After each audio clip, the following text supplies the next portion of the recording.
Click. That's the sound of my camera immortalizing the rear side of Mega Mommy Changli into my camera roll. But I'm not doing this on my own volition. I'm doing it just because it's a part of the freeze frame event and Wuthering Waves. And there's also a similar event that's running in Zenless Zone Zero called Click Click, which also has me running around snapping photos of my favorite waifu.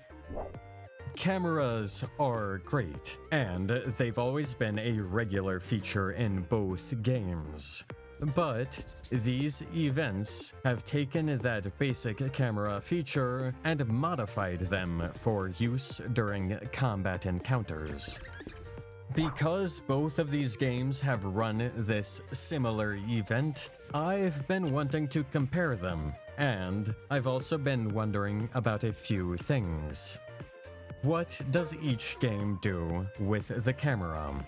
How do they convert their regular camera into a combat camera?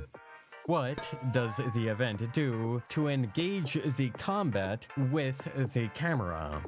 How do their implementations differ? And the ultimate question, which game does it better? Let's talk about it. Both events begin with a basic and somewhat forgettable story which follows a human and their sentient camera companion who are on a quest to capture photos. These stories are simple and, to be honest, aren't worth remembering. But it's interesting that they both have a similar cast. In Zenless Zone Zero, we get Sheila and Mr. Click, while in Wuthering Waves we get Fullmean and Sea Moss. The only real difference is the quantity of story presented in each. ZZZ has a decent amount of dialogue which introduces the event, and it also wraps things up with an epilogue. Wuthering Waves has less overall, and it also just doesn't have an epilogue at all.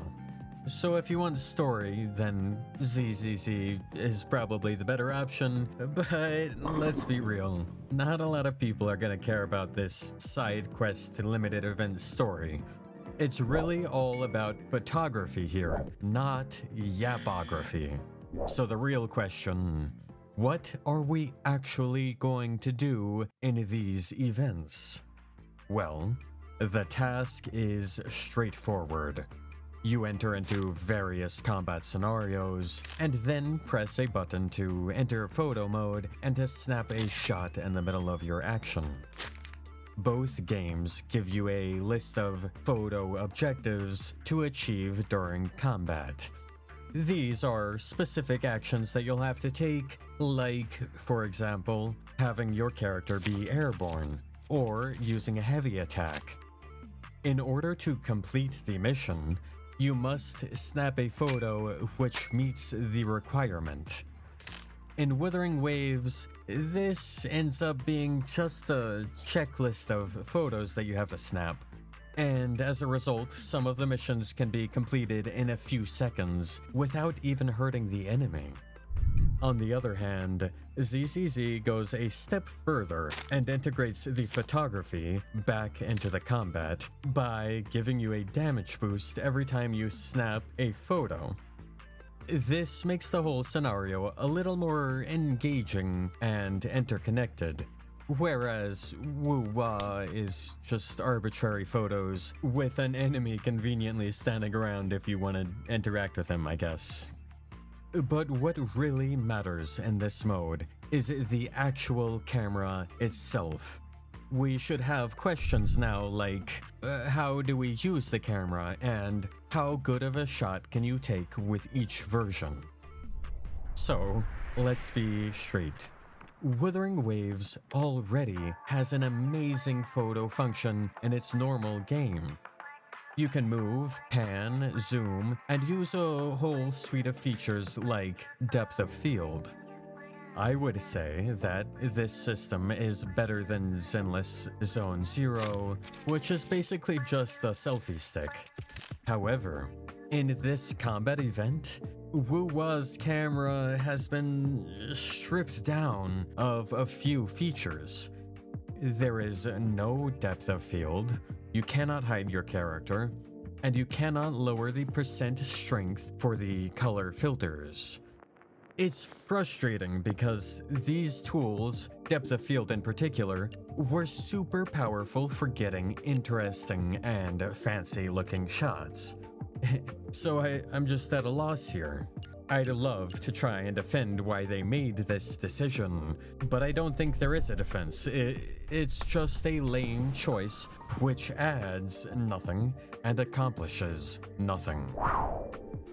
Meanwhile, Zenless Zone Zero has a mediocre starting point for its camera, which is basically just a first-person mode with a screenshot button.